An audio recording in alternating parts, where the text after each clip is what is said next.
Welcome to the Wellness Lead podcast with your host Ella, and today my friend is Gavin Markey.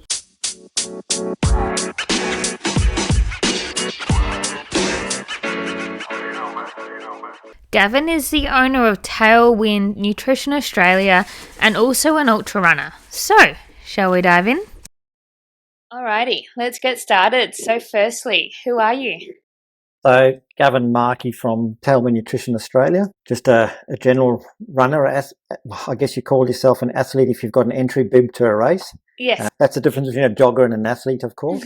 Just a general Joe Blow. Just my wife and I started Tailwind Nutrition Australia 13 years ago. We're both in our early 50s.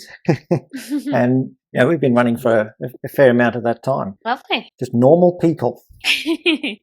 So what's your earliest memory of being fit? I think the earliest memory, I always used to do athletics at school, but I remember thinking that I was fit. I'm originally from South Africa, and we were visiting on a game farm.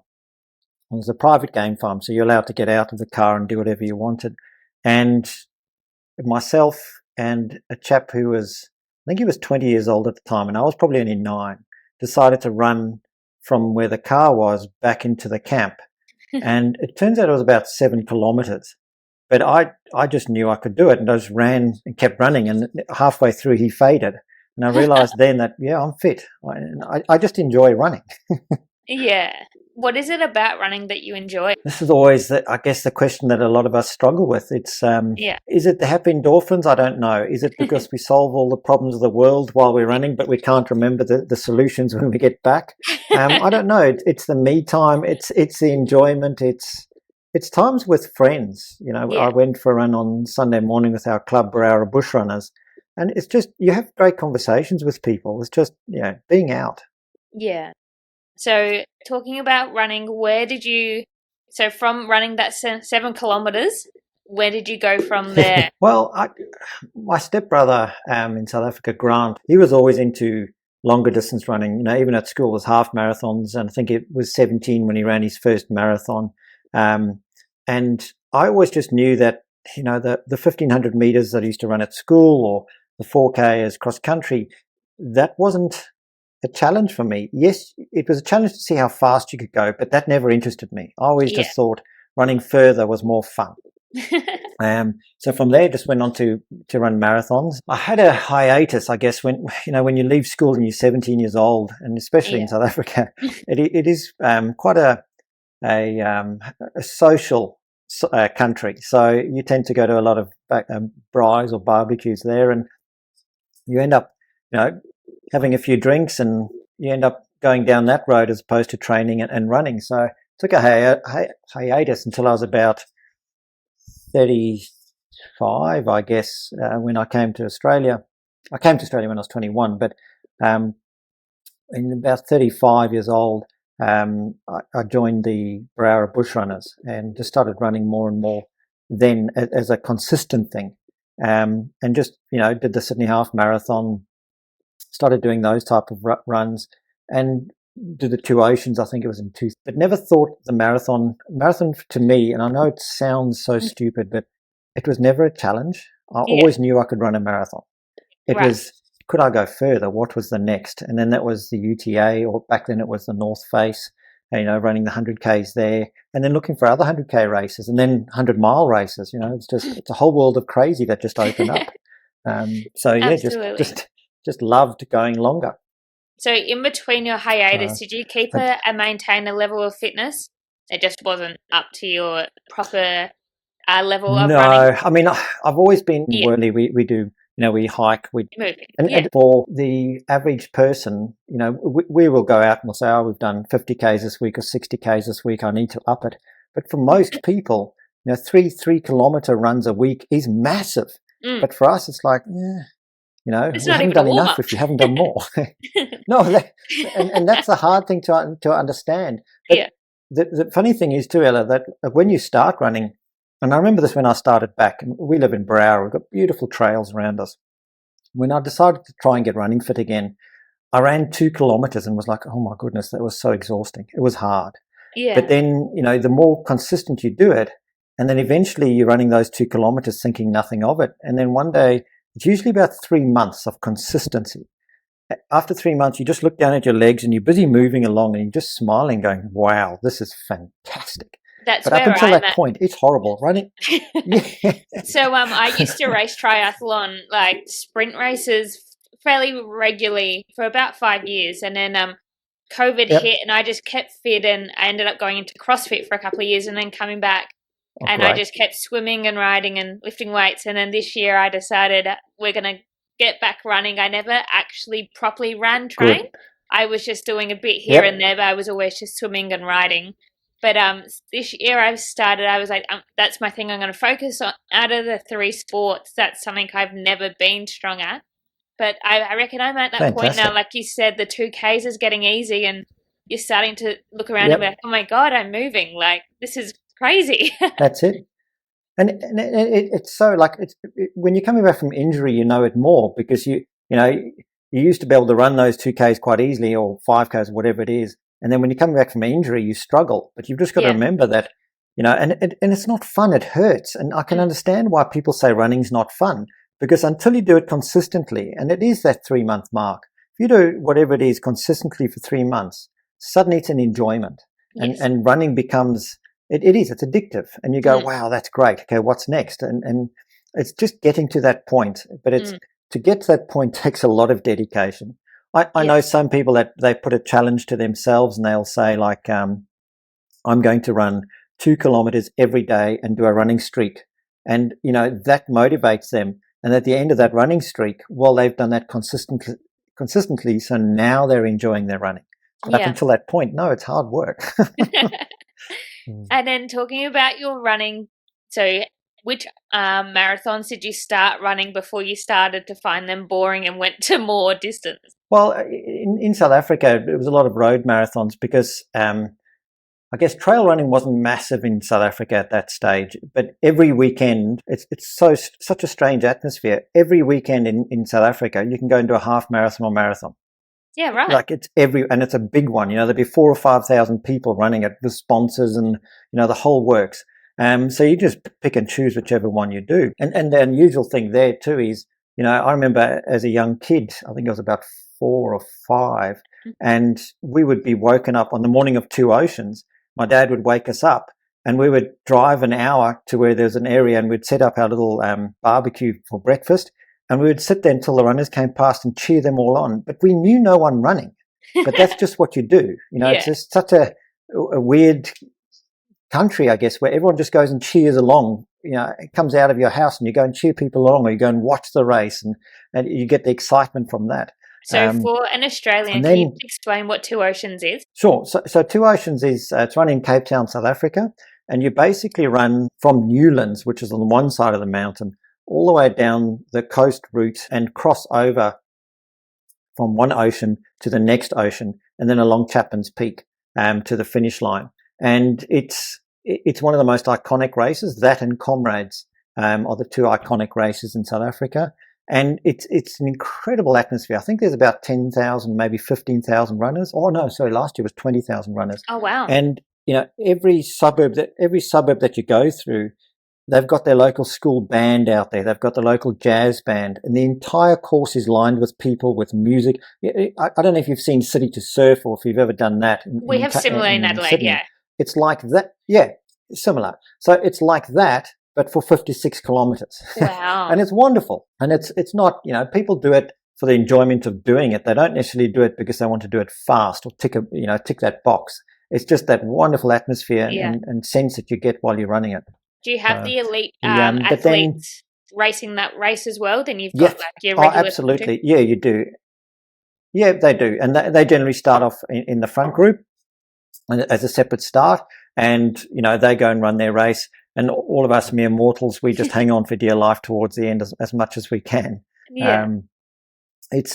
I think that aspect, when I came and lived in Australia, that aspect of road running didn't do it for me anymore because, marathon, etc., there might be 6,000 runners, maybe 10,000 runners, and there might only be 2,000 supporters along the route.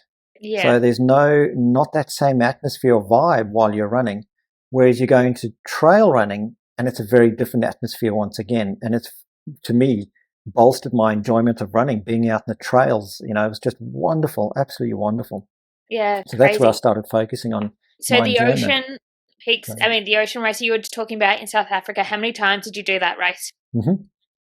I only did that once, Oh, and right. I was actually living. I was living in Australia already, and we went back to go and visit family and got to run it there. Oh, nice. And And it was then, actually really nice because it was yeah. my wife Rebecca and our two daughters were there, and they were in the same spot that we used to go with my dad when I was that age to go and support these runners. So it was very surreal when I came up to that spot, and there was my wife with my two kids watching me actually run the event. It was Oh, just that's so one of nice. those special moments in life. Yeah. And so within Australia, what events have you done here? I've come. I, I don't know. I couldn't give you a list. The I've most tried to do memorable as many ones. as I can. Yeah, I've done Alpine Challenge, Surf Coast Century, Marathon, the G&W 100 miler, UTA 6 foot track. I've tried to run as many as I can. Yeah. Just enjoyment and different challenges. The Wilson's Promontory down in Victoria, wonderful events. I think we're getting more and more spoilt now in Australia. If you look back 10 years ago, Yeah. there were probably a handful of events. Now you go and have a look, there's a plethora to choose from. So we really are spoilt now. How do you go finding what is the difference between like your regular marathon distance and then training for something that is like 100 kilometers plus? So it's not too different in my mind. I mean, I'm sure that there's coaches out there that would have different strategies and different plans for their athletes. But Yeah. for me personally, there wasn't too much that I changed between running the distance of a marathon to running 100 Ks. It was more just the style. So I would do more back-to-back runs. Yep. So I wouldn't necessarily run, if we're training for a 100K race, I wouldn't necessarily run further than a marathon in one training hit. That'd probably be my longest run. But what we'd do is on a Friday night, we'd run, so instead of going to the pub, this is where your lifestyle changes, you would go from 8 o'clock till midnight, you'd go for a trail run. Yeah. And then you'd wake up on Saturday morning and do another 20 Ks on the Saturday morning. So you're doing back to back on tired legs. And then the Sunday, a 15 or 20 K run. So your legs are already tired running on those legs. And that simulates that same effect. So you don't have to go out and run 80 kilometers in practice for running 100K. Yeah. And it's the same for a marathon. The longest that most people would train in a marathon would be 25 to maybe 30 Ks as a maximum. Just when you do though. The other difference I'd find between, running 100K or 100 miles versus a marathon is race planning. So it's not just, a marathon, you're going to be out there for 3.5 hours, maybe, 6 hours, depending on your speed. For being out for 3.5 hours, there's not a huge plan required. Yes, nutrition is important, so you plan that. Yes. But as far as the end of the race, you don't need to make sure that you've got your Ugg boots because they're nice and comfortable and you're in a cold mountain area or, your accommodation organized. Whereas if you're doing a 100K race, you're going to be out there for, 10 to 16 hours. If it's a 100-mile race, it could be anywhere from 18 hours up to, 40 hours. So you plan your whole weekend. And that becomes a different way of thinking as opposed to just going, I'm just going to go for a quick run and do a marathon.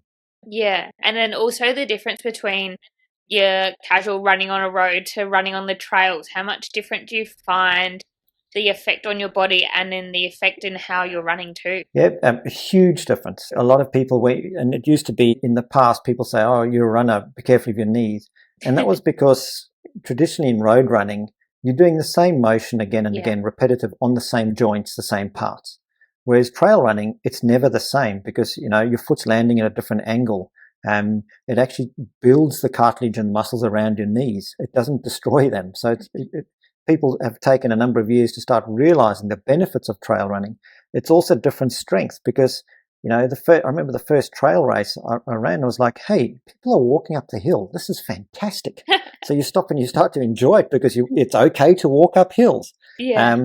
But mind you, the hills are a lot more steeper than traditionally in road. So, but then the same goes for downhill. The downhills are steep and technical, and it's wonderful to that feeling of flowing down them. So you need to train all of those things. Whereas a road, as long as you're running, you just keep doing the same motion.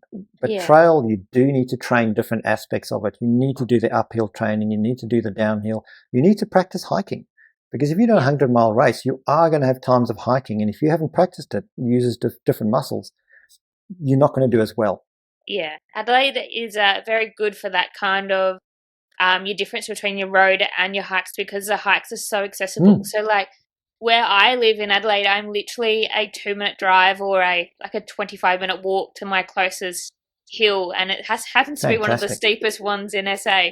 But it's such a lovely location to go hiking. And when I went hiking, I think it was a couple of weekends ago now, went up with some friends, and it happened to be when the park run was on, and they were so fast, and the people I'm training are road runners, and we're like, oh my God, that's nuts. But it looks so fun. Yeah, it is. It's brilliant fun. It is more daunting the older you get. You feel like you need to put your Zimmer frame down first, but it is. It's wonderful fun to go flying down the hills. It's not as much fun when you hit the bottom and you've cooked your legs and you realize you've still got the up to go, but that's part of the challenge, I guess, is finding that balance. So the longer your races you were getting, you were saying how they take multiple days. Can we just talk about like how that works? Like, how do you go for, I heard that you did up to a 300-kilometer run. How do you like say that prep to the race, and what happens? Well, so, and while I ran 300 Ks, I didn't finish the race. The race was 450 Ks.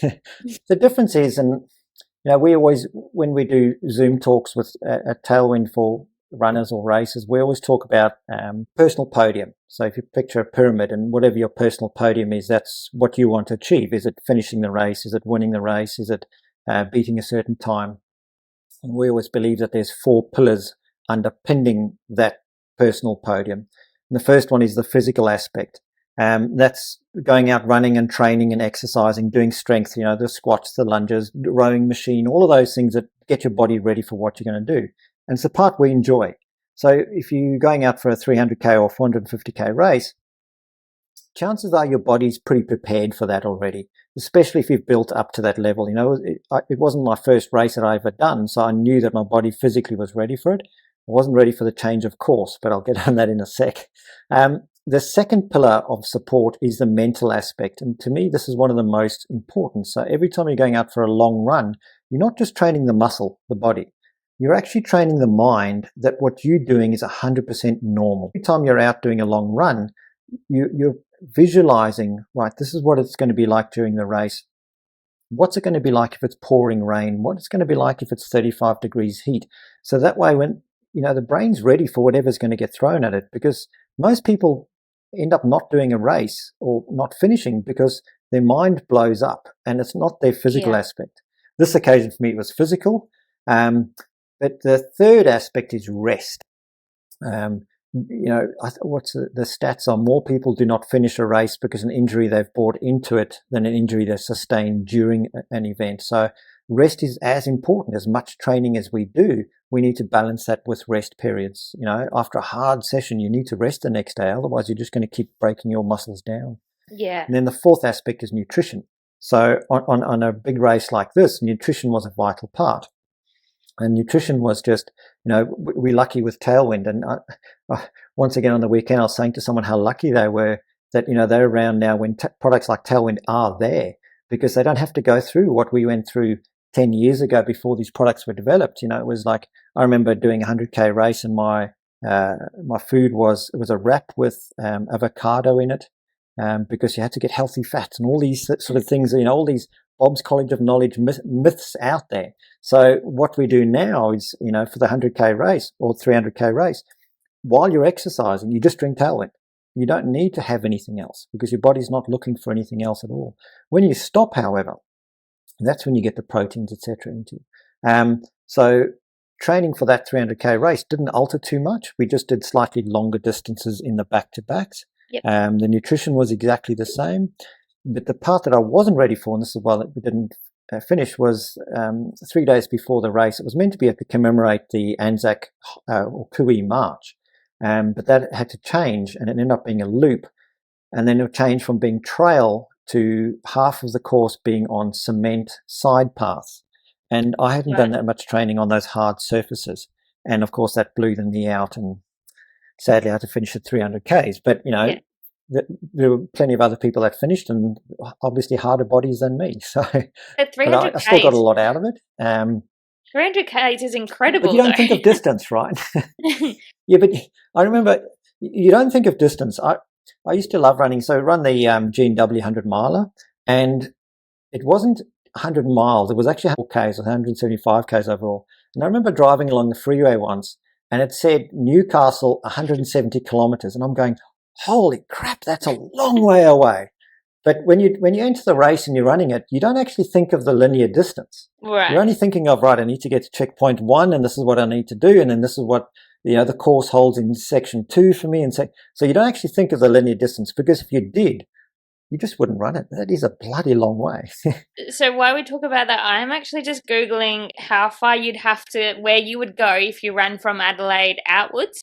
So 300 Ks, just for somebody who lives in South Australia, you would be running from probably Adelaide to almost Port Augusta, which is like from where Adelaide is up the tip, up to where it goes. Yep. Yeah, it's pretty much the Flinders Ranges. And so that's a 4-hour drive, let alone however long that takes to run. Now that says to me it's far. That is very far. That's what I'm trying to get at. But so when you're running that far, how long are you taking those breaks for the protein, and are you taking in nutrition like your tailwind? Yep. So tailwind you take, for me, I worked out mine is about 220, 230 calories every hour. So okay. I'm sipping continuously on tailwind while I'm exercising, just taking in that many calories. And that's at a drink to thirst, which I've worked out for me is about 500 milliliters every hour. Yep. So every hour I'm going through 500 milliliters, getting that many calories in. I did stop at night. It actually got down to -2 and slight sleet, so it was really cold. So it was about 1 o'clock to about 6 o'clock in the morning. And what I would do then, as soon as I'd finished, I'd get the protein into me and then sleep, and then start again the next morning. And then so what kind of protein carry on with the tailwind during the exercise. So I was taking tailwind recovery, which is just a recovery protein product with carbs in it, because the reason why we don't take protein during endurance exercise is the body finds it very hard to digest protein. But not only that, it won't use protein to rebuild the muscles during exercise. Mm-hmm. It'll only use it once you've finished exercising and your glycogen stores are being topped up. Then the protein goes to rebuilding. Right. If you're using it during endurance exercise, it goes to supplement your glycogen stores, because that's the limiting factor. Yeah. So, and only, I think 30% of that protein is used resource. So it's an inefficient fuel source during. So how are you carrying it afterwards, or if you're going to stop? How are you carrying your amount of liquid on you? Yep. And then where are your refuel stations? And then when you're stopping at night, is there a camp set up, or is this by yourself you set up? So this one was quite an unusual setup, because it was a 75-kilometer loop course that they ended up changing to, and you've got support crew. So I'd have them at every sort of, I think it was 30 Ks, and then just carry what I needed for that many hours. So if it was going to be 5 hours to that 30 Ks, I would carry enough for that, replenish when I got to them. And then when at night, wherever I finished on the course, you were allowed to put a GPS marker on that, get a lift home with your crew to go and sleep in your tent, and then get dropped off the next morning at that point to start from there again. Okay, yeah. So it's not stop and sleep where you are. No. But and there's other races that I've never done it, but I've crewed plenty of times. Other ones like the Coast to Kosciuszko, which is a 245K race. That's brilliant. Eden up to top of Mount Kosciuszko. And the race crew, or your support crew, are allowed to go in their car and they drive 1 kilometer ahead if you want, or every 5, and you run past them again. So you're leapfrogging each other the whole course. And it's a wonderful atmosphere. So you don't have to carry as much then. But the important thing is to make sure that you're carrying enough for your drink to thirst and the amount of calories every hour, because that's the shortfalling in endurance exercise is our glycogen stores. When you run out of glycogen, you physically cannot move. So as long as you're topping up your glycogen, you can keep going non-stop, because we're burning fat. Yes. Yeah, absolutely. So what are your plans in future to keep running? Are you got any big runs coming up, or are you just keeping to be fit now? No, sadly, I would love to say I've got some big runs planned, but my plan for this year is to Pan-Pacific Games, Masters Games in November. Yep. I had 2 years ago, I had a heart attack, and I was advised by the cardiologist, and I had a stent and stuff put in, and was advised by them then that 1 hour maximum exercise 5 times a week. So it really has restricted me. So I've had to change my way of thinking, and park runs on a Saturday morning have become a great goal. Masters Games, they have something called the long distance athletics, which is a half marathon over 4 days. So Okay. just you've got to find different challenges with what fits in your box. Yeah.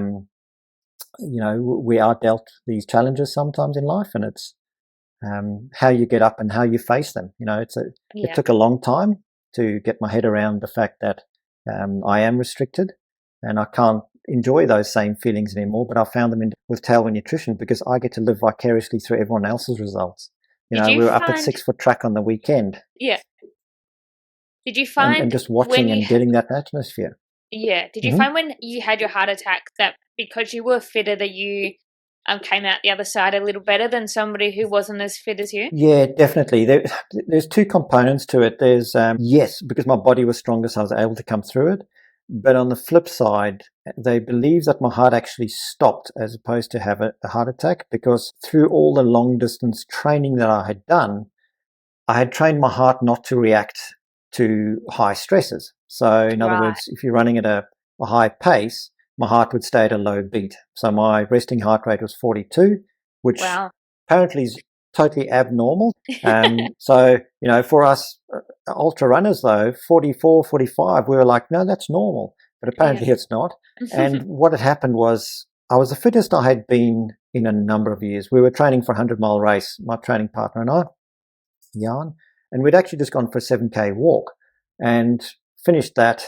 And I was driving home, and apparently because I was so relaxed, my heart went, I'm not needed, so I'll just stop. Oh, and that's what created, so it's a change of the signals to the heart. But luckily, I ended up having a car crash, and it started the heart again. So I'm here.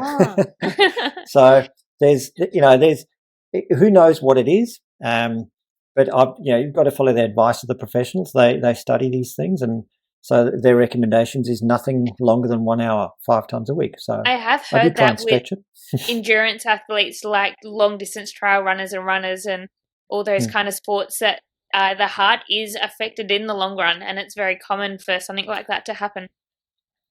It is, and we don't know what, is it something that I was predisposed to that's created that? The other question that I got asked was, is it the COVID injections, or was it catching COVID and then running with it? We don't know. No one really knows. It's all speculation at this time. But we do know that, as the cardiologist said, the one thing we do know for sure is that an hour's exercise 5 times a week is beneficial for the heart. We can prove that. All the rest we can't prove. So we're going to restrict you to what we know is good for you. So it's like, okay, I'll have to take that advice. I can't argue with that. I am looking for a second opinion from a doctor that runs. But I think we'll see. Yeah, once the research is done, maybe they need you as a test bunny for that. Yeah, exactly. See? The sponsor of today's pod is Tailwind Nutrition Australia. Tailwind Nutrition is designed to overcome the GI, taste and time issues that slow and stop athletes down doing what they love, from pushing themselves for multiple hours at a time. Tailwind is uniquely formulated to work with the body to be quickly absorbed and efficiently delivered for more energy or more recovery to your muscles, much faster than any other. Tailwind is easy to drink, mild in flavour, so no flavour fatigue, easy on your gut, and brimming with complete nutrition. Tailwind is all natural, vegan, gluten-free, no soy, and no GMO. It's all you need, all day really, to finish any race or training that you're doing. So into Tailwind, where did this all begin? So Tailwind started, Tailwind Nutrition Australia started in 2013. I used to be a captain of a super yacht and I was running to work one day, and I was actually running across the Harbour Bridge listening to a podcast, which was Trail Runner Nation, one of the nicest podcasts out there. And they spoke about this magic white powder called Tailwind. When I got to the boat, I Googled it and couldn't buy it in Australia. So I sent them messages, got in contact with them to get some samples, and if it worked, could I look at importing the stuff? And I'd never ever imported it. And we got home that night, and I told Rebecca, my wife, about it, and she goes, "Great, let's do it." So we got the samples and we shared them with our running club, and we have had some brilliant runners in our running club over the years, and they all came back with positive feedback, and myself too. I was like tasting. I'm going, wow, this stuff really is actually good, but I still didn't believe that it's all you needed. So I remember, however, doing it was the Sri Trinmoy 100K, because the idea was it was a centenary year, and it was in Canberra, and each year they were going to add 1 kilometre onto it. Mm-hmm. So I ran that, and when I set up for it, I thought, okay, well, I'm going to take some gels and some bars that I used to have with me just in case. And I remember finishing that race, threw them all in the bin, going, I'll never need that stuff at Tailwind for the 10 hours. It was just, phenomenal. And then I had success in another race a couple of months later, and it was just grew from there. One of our biggest successes was a chap by the name of Kevin Heaton. A lot of runners know him as Brick. Now, Brick's run everything. He just runs and runs and runs. He loves it. Phenomenal person in our community. And he used to run the Coast to Kosciuszko. In fact, I think he's one of the only 4 or so that have run every single one. And he used to be known as Mr. Puke, where it was running 5Ks or the 245. He would just throw up. So we sat him down and said, right, Kevin, we're going to give you Tailwind, and you're going to fuel only on Tailwind as we tell you. And we explained to his crew what to do, and he ran the whole 245 Ks. He had a cup of tea along the way, that's right. That was the only other thing, and he never threw up. And suddenly people went, oh, hang on, how is this now possible? And it's because people are starting to understand now the difference between liquid fueling and the ease on the stomach versus the difficulty of trying to have solids. So Tailwind grew up from there. And Rebecca and I, we never started Tailwind Nutrition Australia to become a corporate business. It was just because we wanted to share the product, because it was so good and is so good with so many other people. And that's been our want for so long. That's why we support so many community events, is because it's a wonderful community. If more people in this world ran, we wouldn't have half the issues we currently have. I was I definitely on the other side of that. I was like, why do crazy people run? Like, honestly, what are they doing with their lives? And now my resolution this year is to become one of those crazy people, and I'm glad I did it, because honestly, it's a different side of exercising, but it's probably one of the only sports where you can do it without additional equipment, other than obviously shoes or whatever. But I mean, every other sport, when you think about it, you need to go and find a pool, or you need to go and get a bike, or you need a football, or do you know what I mean? Like, running, you can naturally do it, and we've always been made to run. It is, and it's always it is the only sport that it's only you that got you to the top of that hill. Yeah. It's not because if you had a lighter bike or a faster bike or a different piece of equipment. It's you that got yourself. So the self-empowerment that you get from running it can't be topped by any other sport. And that's why, especially in the trail running community, people share their success stories. And this is how I did it. They don't hold back, because the other person still has to do it. You can't just, if you come from a triathlon background, and in the new kind of grease that makes my chain spin that much faster and I can beat my training partner by 10 seconds, I'm not going to tell them about the new kind of grease until I've beaten them. And whereas trail running and running, it's just like, well, this is what I do. Go for it if you think you can beat me. and that's, it's a wonderful, wonderful sport for that self-empowerment. Yeah, absolutely. I think, finding a product like this to now work alongside with you guys is revolutionary, and to get you guys into the triathlon area more will be super exciting. I was training with my triathlon group the other day, and one of the guys who's actually one of our coaches, I was like, I've teamed up with Tailwind, what do you think? And he goes, that's incredible. Like, when he was doing lots of trial running, he said it's one of the best products in Australia, if not the world, to have in an endurance sport, and he couldn't be more excited for me. Good, yeah, absolutely. Because it's simple and it just does what it says. And the biggest mistake that triathletes make is they have too many calories. Yes. And they're all on the bike especially, and you would have heard it so many times. They're going, I was doing so well on the bike, I was meeting my power meters, that my wattage was on track, I had a great swim, started running and the wheels fell off. I don't know what happened. And it's because they try and load up with calories on the bike and make up for the loss in the swim and then load up for the run. But once they understand our bodies don't work like that, just keep that consistent amount of calories, 200 to 300 every hour, drinking to thirst, they'll have a great time. And that's what we're about. And that's, why we'd love to do the podcast thing, because we want to share the education and the knowledge out there. Unfortunately, there's too much, I call it Bob's College of Knowledge, out there. And Bob's College of Knowledge is, how I explain it is, when I started running those 2Ks again, then you get confident into 2K, so you join the local run club and you start training with them, and then you're running 5 and 10Ks, and then they all say, look, you should run a half marathon. So you go, okay, I'll do it. But I've never done one before, so I don't know what to do. And they go and see Bob. Bob's run 150 of them. So you go to Bob and say, Bob, you're the guru. What do I do? And he goes, have 5 jelly beans. So therefore it must be right, but it's not. That's not going to help me achieve my personal podium, because Bob's not going to tell me about the times he's cramped, about the times he's pulled out, all those bad things. He's not going to tell you. And he doesn't know, because that's not his expertise. He's just run a lot of them. So, in our industry especially, there's so much of Bob's College of Knowledge around that we want to just spread the correct information. I think that's I think it's very common that you see somebody who's at that fit level and be like, well, they must know what they're talking about. But unless they've got it's all good having experience, but if you don't have the knowledge behind you as well to deliver that to other people, that's when everything can go wrong when you start handing the information down. Absolutely. And, even for 6 Foot Track, which is this weekend, I'm still amazed at how many people, because you've got to run a marathon to qualify. It's quite a strict process to get in. And some people, they'll spend 3 or 4 years getting that process to get in. When they come to the race and you speak to them and you say, so what are you going to have? Have you got a nutrition plan? And they go, no, I'm just having whatever's on course. And you go, but you've trained for so many years, you haven't planned how you're going to actually fuel your body through it. What is the point of doing all that training? And, we want people to start thinking that 4th pillar is vital.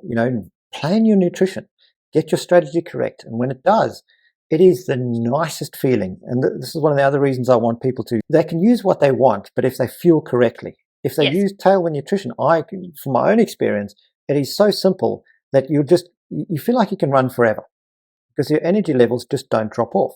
So I think the misconception is that these products, to a lot of people, the misconception is that these products, gels, bars, whatever it is, including Tailwind, give you energy. They don't actually give you energy in the sense we think. Yes, energy, but they don't give you that boost. All they do is they supplement your system that's already within you. So they're supplementing your glycogen stores. That's all they are doing.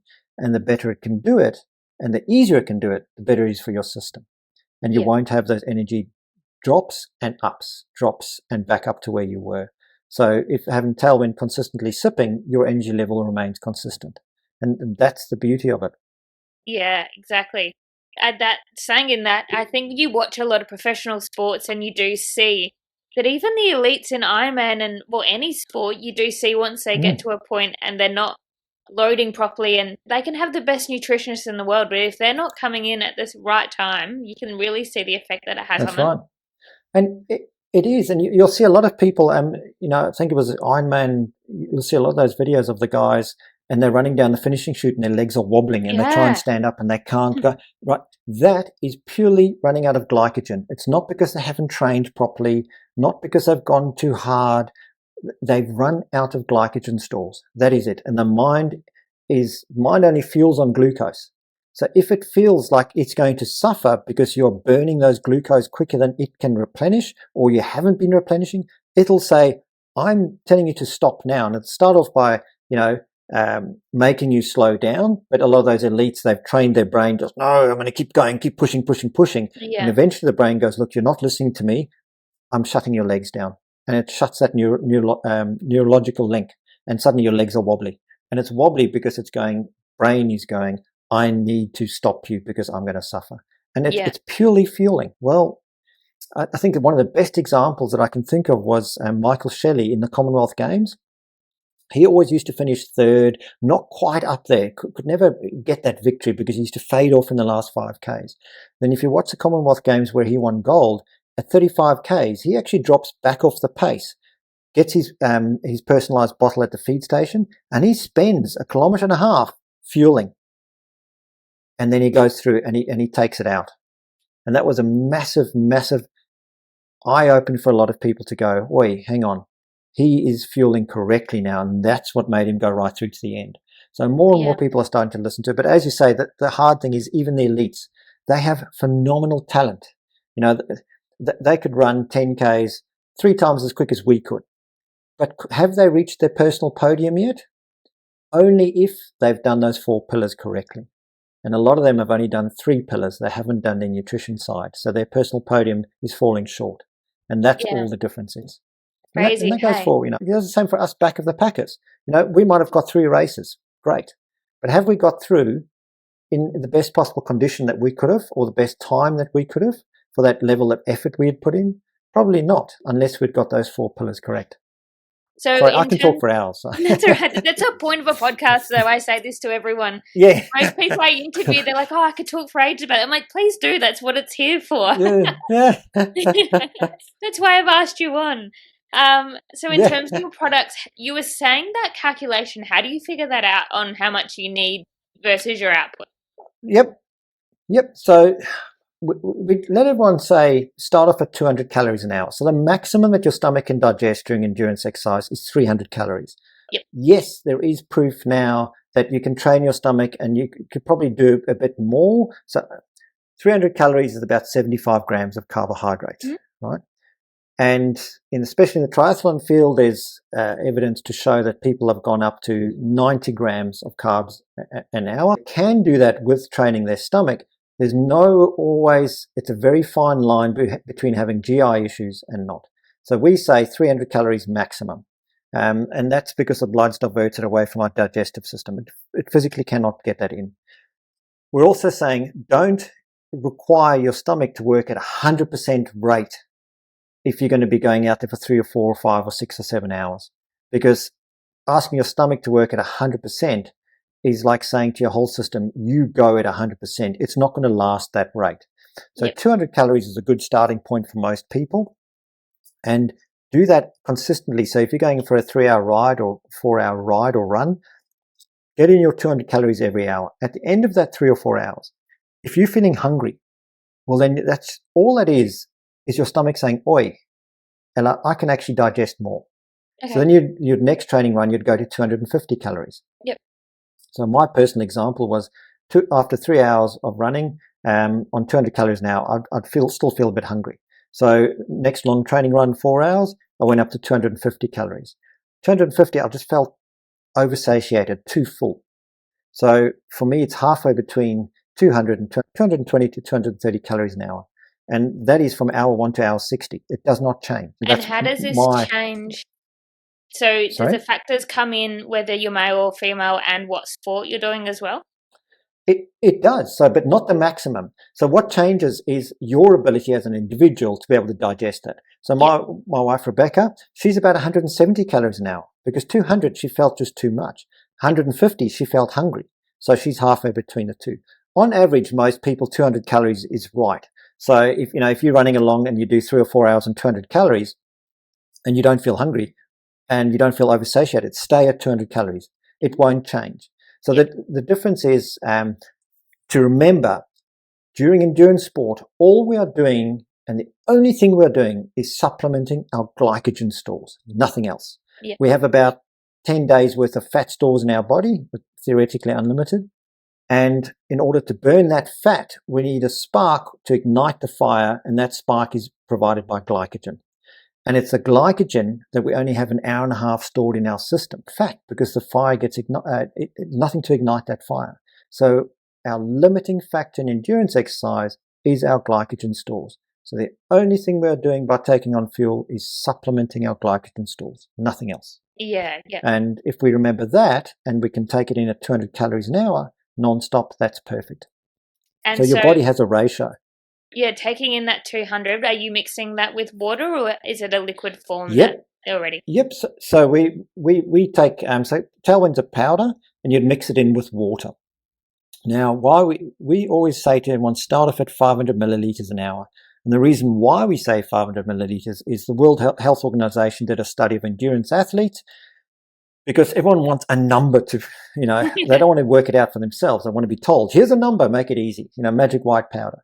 So they did a study, and they found that during endurance exercise, when drinking to thirst under normal conditions, the average was 500 milliliters an hour that people have drank and required. So the drink to thirst, though, is a very important component of that. So we always say to everyone to start off trying Tailwind, mix 200 calories or 2 scoops into 500 milliliters of liquid and drink that every hour non-stop, if you're going to be out there for an hour and a half or longer. However, the drink to thirst this is where, other than working your calories, becomes individual, is drink to thirst. You might require more liquid than me, I might require less. The way to work it out is there's 2 components for drink to thirst. There's the physiological side where I feel thirsty or my mouth is dry. That's the easy part, right? We all know that. But we've forgotten to listen to the neurological side. Now, the neurological side is anytime the brain picks up on a moisture signal saying, oi, have a sip, have a sip. So we recommend everyone to mix up 2 soft flasks. And if you're going for a ride or a run, 2 bid-ins, do your 10-minute warm-up, and then headphones off. Don't go with anyone else for that ride or that run. And for 1 hour, you practice solely on listening and picking up your moisture signals. If you think of having a beer at the end of your run, that's a moisture signal. Have a sip. If you think, oh my God, I can't wait for the swim, it's a moisture signal. If you see sweat dripping off your forehead, have a sip. You see someone hosing their garden, it's your brain picking up on moisture signals, and you should have a sip. The more you train, the better you become at picking up those signals. After that hour, however much you've gone through is how much you as an individual require when drinking to thirst. For most people, it'll be 500 mils. Some people could be 700, could be 600. So however much it is, for me, I'm lucky it's 500. It's easy. I mix my 2.3 scoops into 500 mils every hour. And then I know I'm giving my body exactly what it needs every single hour, which means I can keep going non-stop. What happens though if you're on your training that's ride? how you work it out. What happens if you're on that training ride that you say and everybody's out watering their lawn? Then it's going to be a really hot day, right? So then you'd be picking up that signal more often, because on that day you require. So that's the other component. Great question. Because what happens, you're down in Adelaide and you train there and it's average 23 degrees, but your Ironman or your triathlon is going to be in Cairns. It's going to be 35 degrees and humid. You will be required to drink more, but it won't be a significant amount more. Okay. You will know that your base is good, but every time you go through a water station, just pick up a little bit more as you feel is required. But you don't have to chug down 3 liters extra or anything like that. And that's the other thing where Bob's College of Knowledge comes in. If you're going to do a race this weekend, you'll hear everyone saying, hydrate, hydrate, hydrate, hydrate. So people go around just sculling loads of water. Now, if you picture our bodies being the equivalent of a glass of salt water. So inside our bodies is water, which is an electrolyte solution. Basically, its electricity is passed through the water systems to talk to the cells, help things pass through, create a balance in our body. Now, if we picture that glass of salt water and we go exercising today, so we pour some out and we just fill it up with plain water, and we do that 2 or 3 times, eventually that glass of salt water is not going to be salt anymore. It's going to be fresh water. And that's what we're doing to our body. If we're just throwing a whole lot of fresh water into it, we're just diluting our system so that it can't function properly anymore. And we're putting it totally out of balance. So the idea is, number 1, drink to thirst, because your body won't let it overdo that. And this is why we add electrolytes into our liquid, because it helps maintain that balance. Now, we're not replacing exactly what we sweated out, because part of what the body sweats out is our sodium content from our bloodstream, because it's got too much in there, so it's pushing it out. So if we just throw a whole lot of salt back in, we're fighting against the body again. And we're not actually doing what the body's trying to do. So we use electrolytes to, 1, help maintain that balance, because a little bit at a time, not a huge amount. But also, we use electrolytes to activate the sodium-potassium pumps in our lower intestines. What that does is it helps with absorption. So if you've been out for a run or a ride on a hot day and you haven't taken your drink with you and you get home and you're so thirsty, so you scull a glass and you drink it again, but now your stomach's feeling fuller and fuller, but you're still not quenching that thirst. If you had added electrolytes into that liquid, it would activate those sodium potassium pumps in the lower intestine, so causing a synergistic effect. In other words, it would suck and squeeze and therefore absorb more at a higher rate. So you would quench that thirst quicker. So that's the benefit of electrolytes. I do that as well if I've been for a fairly... I do it for any run at the moment because I'm back new to running. I'll have an electrolyte tablet in my water as soon as I finish and after any ride. And I find that is it's so good after exercising and you just feel so much better. I had many years, the reason I stopped running is because I was getting migraines after every time I ran. And I was like, what's the reason behind this? I just thought, I just thought, I either the salt or stuff, and I never really knew a way around it, so I just stopped running. And I said, it just got to a point where you'd have a race and then you'd spend all afternoon in bed. And I'm like, this is not cool anymore. But coming back and really prioritizing the nutrition, like you said, it's honestly changed the whole way I'm training as well. Great. And when we're out there, we're depleting our system. If you deplete it too far, you do go into that hole, and that's not healthy for you. No. So our advice behind fueling is, if you're going out for an hour and a half or longer, fuel from the beginning till the end. If you're going out for an hour and a half or shorter, and it's just an easy run or easy cycle with a couple of mates, take some water, have a sip or two. That's all you're going to be required. If, however, you're doing a hard session, like a speed session, a hill session, a strength workout, fuel during those, because you're burning your glycogen at a higher rate then. So you will get depleted quicker than that hour and a half. Yeah. So it definitely makes a huge difference. Like, I remember the days before Tailwind doing, some hard sessions in the morning, long runs, 4 hours or whatever, not fueling properly.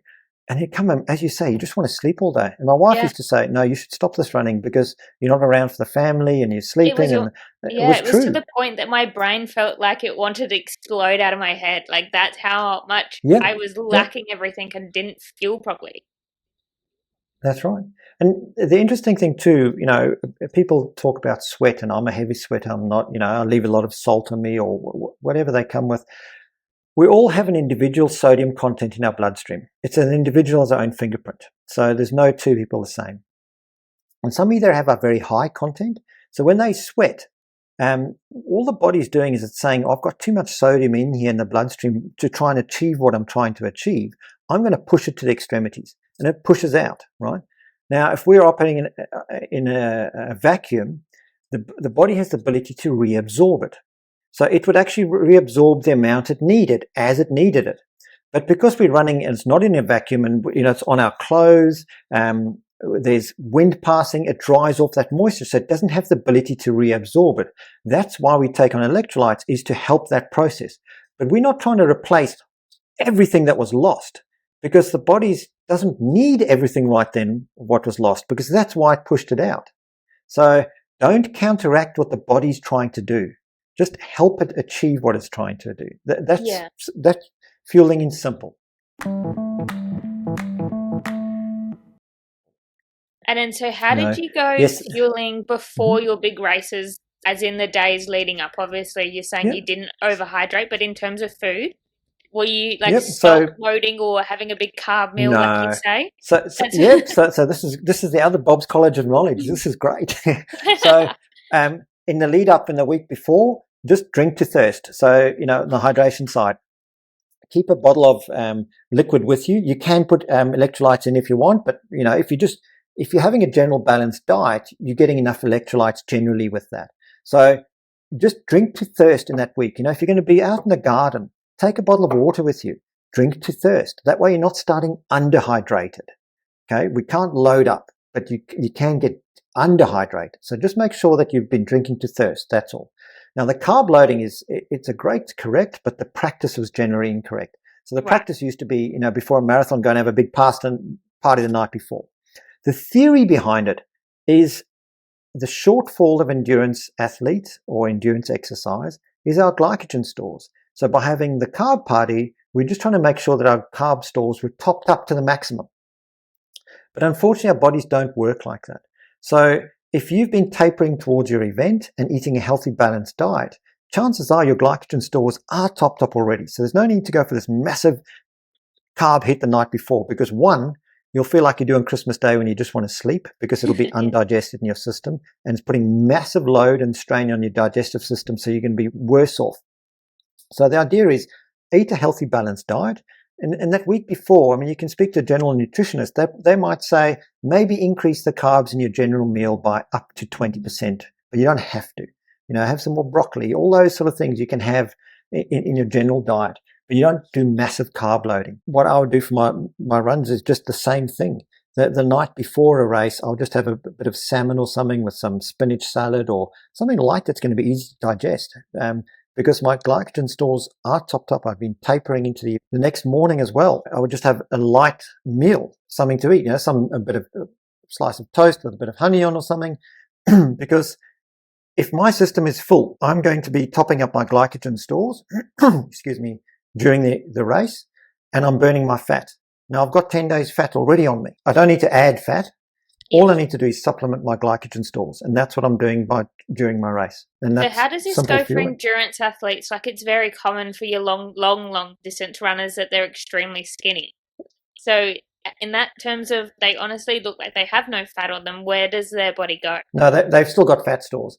That's the difficult thing to comprehend is we've all got about 10 days worth of fat stores in our systems. Yep. A lot of the super elites that are way skinny like that, a lot of them are not eating generally healthy in the everyday diet and taking enough calories in through the day to supplement those fat stores. And that's why they end up getting like that.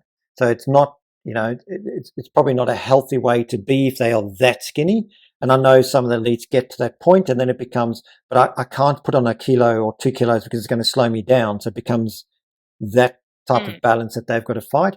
But most nutritionists that work with them will say to them, right, you have to eat this in that. Even if they're going out for 3 days, they need to make sure that their body has enough fat stores in that, because their body won't burn anything else. And in terms of your nutrition, when you were racing, what was your post-race meal? Was there a certain meal that you'd have after a completion of a race that you'd load up with? It's so funny because when you're sitting down and, at a desk like we are now, and you say, oh, I'm surely going to want the biggest hamburger or whatever it is at the end of the race. Chances are that's because that's what you need now. By the time you get to that end of the race, if you fueled correctly, you're actually just like, nah, I'm okay. So most of the times, like if I'd done 100 mile, yes, because you've gone overnight and all you've been drinking is liquids for, 36 hours or whatever it is, you'd want something, but generally you're too tired and you can't be bothered. So you have your rest and then you just, have fish and chips or something like that. Not healthy at all, just because that's what's there at the end of most races. Is that when like an athlete then reaches for a beer just to say they've done? Yep, exactly. That's it. It's celebrate, right? But having a beer is not a bad thing because it's the carb. The body won't start repairing until you got carbs into it. Correct. So it needs those carbs, and that's why most recovery mixes have the correct amount of protein and carbs added to it. It's not just protein. And that's because your glycogen stores need to be topped up first. So having a beer is actually not a bad thing. Just don't have 50 million of them. And then drive home. Well, if you run a big race like that, you probably won't have the energy to drive home. So have the beer instead. Exactly. That's right. And so in the coming year of 2024, what events will you be supporting along with Tailwind? So Tailwind, we support, I think it's about up to 170 events now around the country. Varied events, local community to some larger ones. We try and spread it around as much as we can, because that helps spread the knowledge and the education. And the more we can spread the education, the better people are going to enjoy their sport that they love so much. And that's our goal, is that they get the most from it and they reach their personal podium, because I can honestly say there's nothing to beat it when you reach that personal podium and you have, wow, that was a phenomenal race. And not just because the atmosphere, the crowd, it's because you felt like you had done your best and achieved your personal best at that course, at that day. And it's all come together at that point. All of those hours of training, 4:00 wake ups, that personal podium feeling is second to none. Yeah. and that's How why many we events do try and you get support as many. around to work with these? Sadly, not as many as we'd like to. Rebecca and I next week are going to Curry Valley Triathlon in WA. So we do try and travel around, but it does make it hard.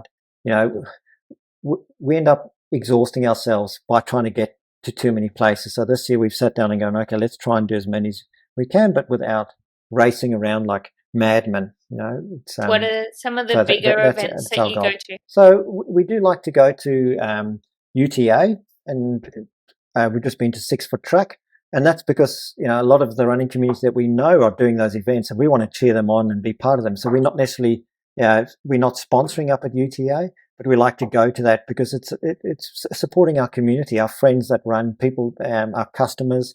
We generally go with one of the retailers that stock us, and we'll go and stand and be part of their exhibition and just talk to people. We love talking, as you work out, love to talk to people and just guide them. Even if they don't end up using Tailwind, we give them the right advice for them to fuel properly, and that will make a difference in their event. Yeah, absolutely. Is Five Peaks up there with one of the ones that you do as well? Is that the Blue Mountains? No. Five Peaks is in Victoria, I think it is. Oh, okay. That's Is that the Alpine that's down in region one? Victoria. No, that's not. Yeah. So I think our next biggest one will be Noosa Ultra Trail up in Noosa. Yeah, nice. That's one of the largest ones. I think they got 2,000 odd runners in that one. And Nick, he does a phenomenal event. Really does it properly. So yeah, we'll try and get up to that one. We also love coming down to Victoria. Surf Coast Trail Marathon. Chris Ord that runs that. Great bunch of people. Surf Coast Trail Runners, they're the volunteers that generally organise all of those. Phenomenal bunch of people. Is there any big events Adelaide, in South Australia that you cover? Yes, so we support. Well, it was the WA series, but so the Hasten was the Irrational South. Just trying to think of the names of them all. See, you caught me off guard here. That's right. So Sean Kaisler is a race director, and it was about 8 years ago. He said to me, I've got this crazy idea. I want to organise some 200-mile races and a few things. And he's organised the WA series. He organises the 200-mile Unreasonable West, the Irrational South, and then the East as well. So there's a triple crown of 200-mile races. So, that's... People do all three in 1 year too. Wow. So on top of that, Sean now has acquired other events, and we support him in all of those that he does. So there are a number down there in South Australia. Yeah. I think it's becoming a lot more people talking about the races in South Australia now because we have so many good peaks and hiking locations that they're starting to run a lot more events at. It is, and that's the beauty. I think COVID did that to people too. It made them realise that Australia is a stunning country and offers a hell of a lot.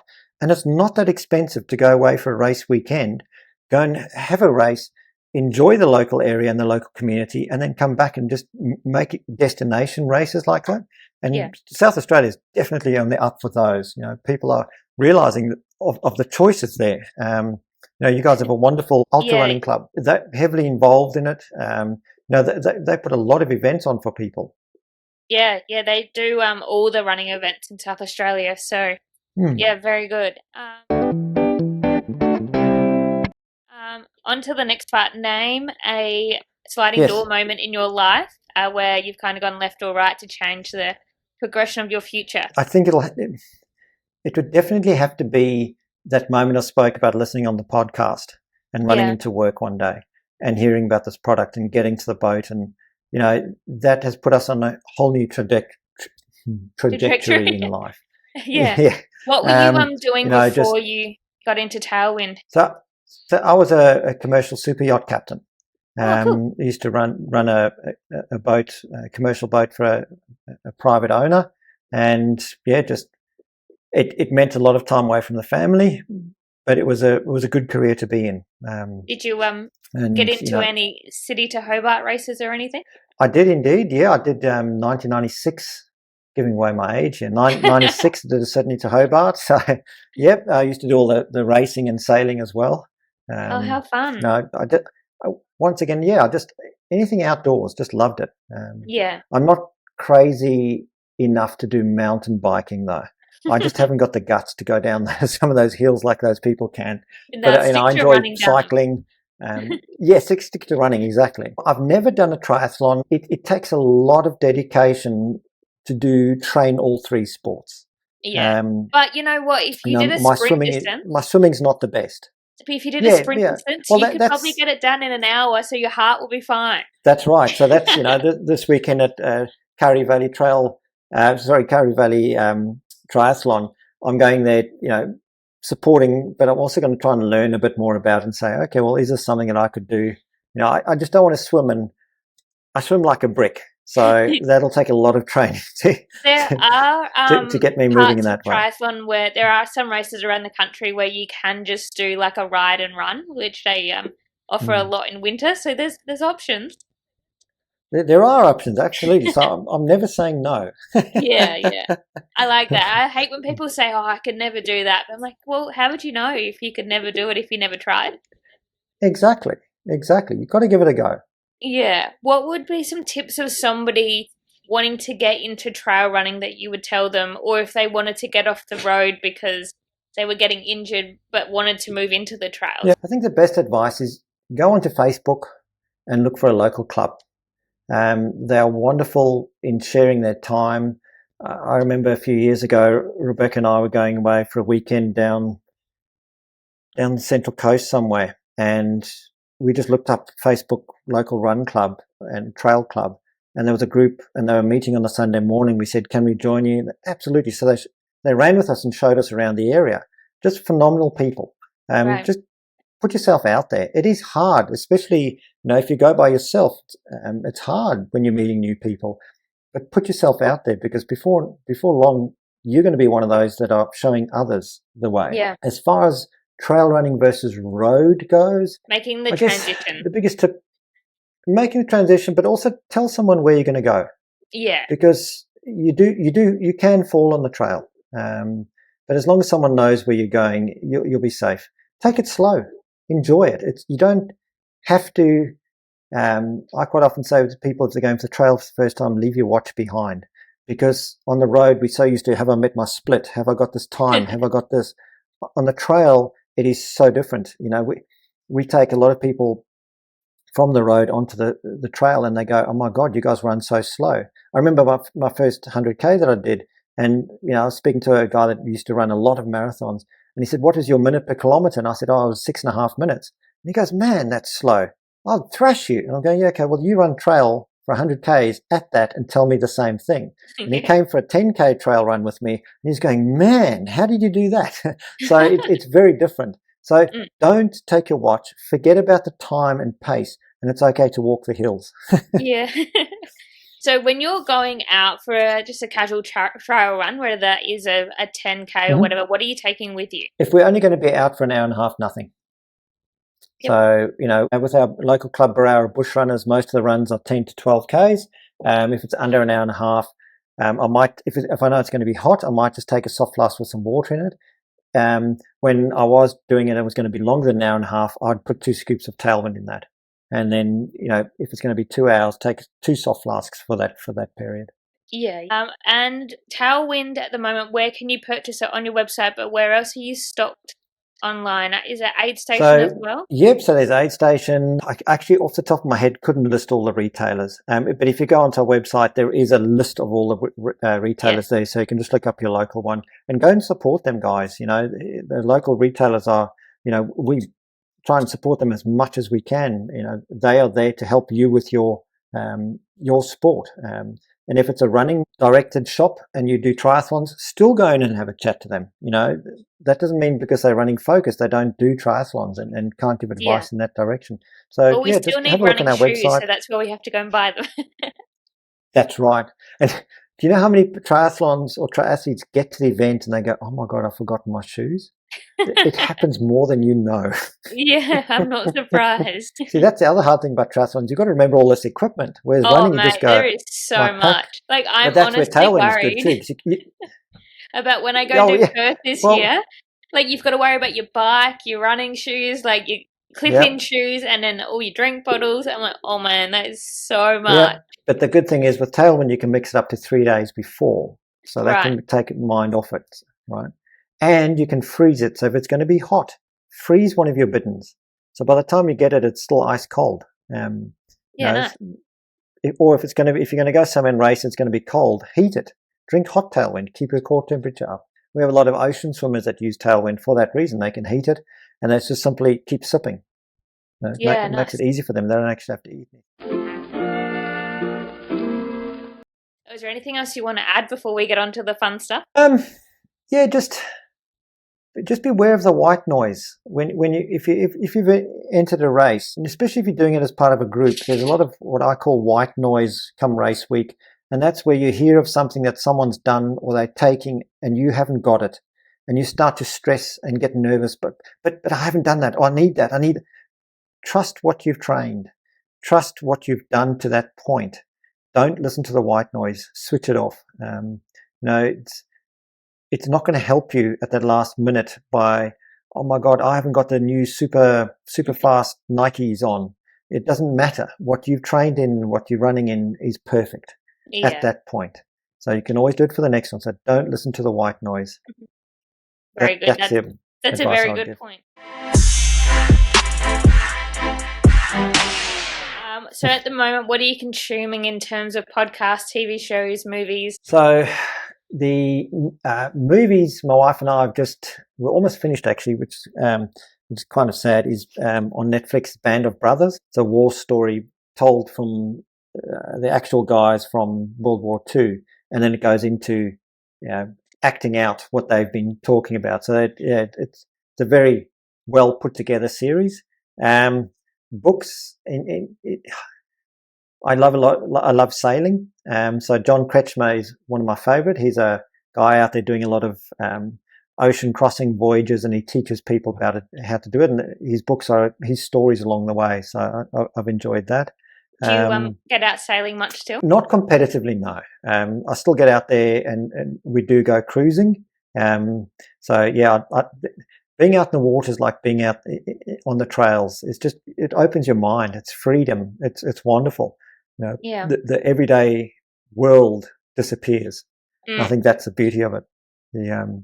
But in terms of social media, what is on your social media when you're scrolling at the moment? It's difficult to say because I know it sounds silly, but it's actually Tailwind, because we get a lot of customers giving feedback on their events, and because I can't do those longer events anymore, I thrive on that, getting that feeling. And especially if it's someone that gave us a call and said, can you give me help with my nutrition plan or something, and then you see the result, it's an absolute highlight. So that's what I like to do. Sport, anything to do with sport. My favorite, I'd say my YouTube go-to would be the Golden Trail series, running, or Salomon TV.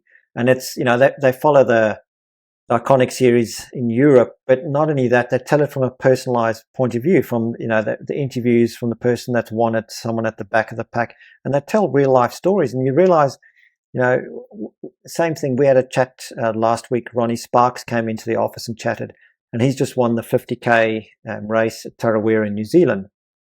And we said, so what do you do that's different to someone that's at the back of the pack? And he goes, honestly, we don't do anything different. We just have a natural talent that allows it to do it at a different level. But we still get just as nervous. We still forget our shoes. We still, and it just brought home exactly what happens on these Salomon things. They are normal people, but they just have this unbelievable gift. And that's a wonderful thing to realize, that they are just as human as we are. Definitely. Yeah. All right. Fun part of the podcast. It's called 5 Fast Questions. And so the numbers are between 1 and 20. So you pick a number and it's your first answer that comes to your mind. You just spit out the answer. All right. So your first number? My lucky number is 6. I'll go with 6.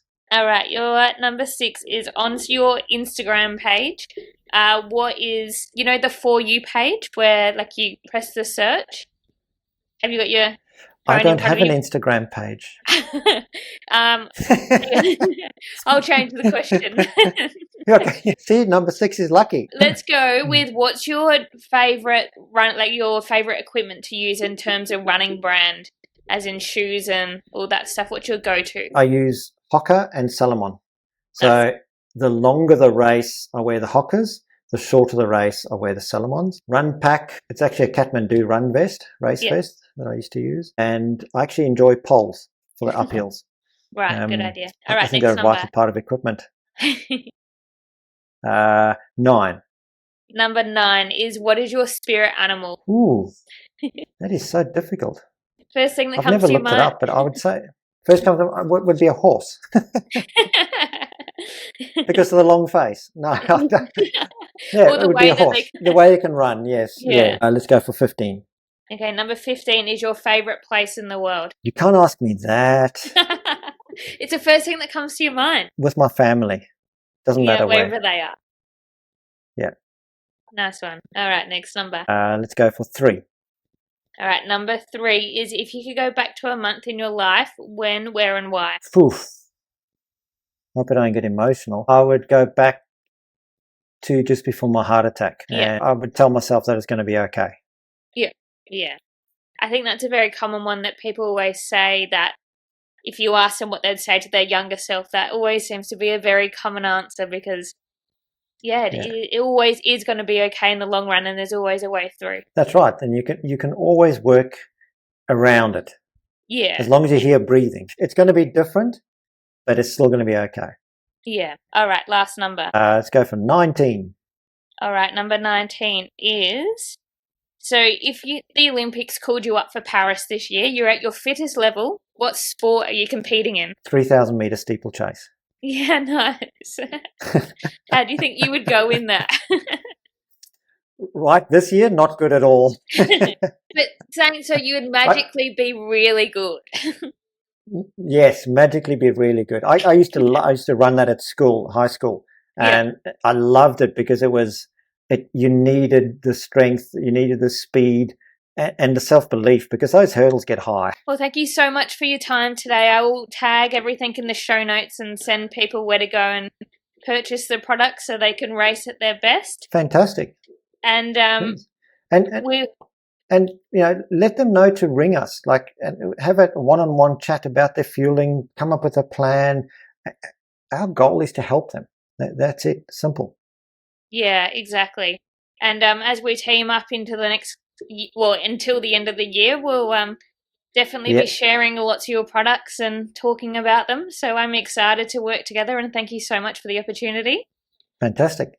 Thank you very much. Really enjoyed chatting to you. Yeah, I think some I'll interview you next time. God.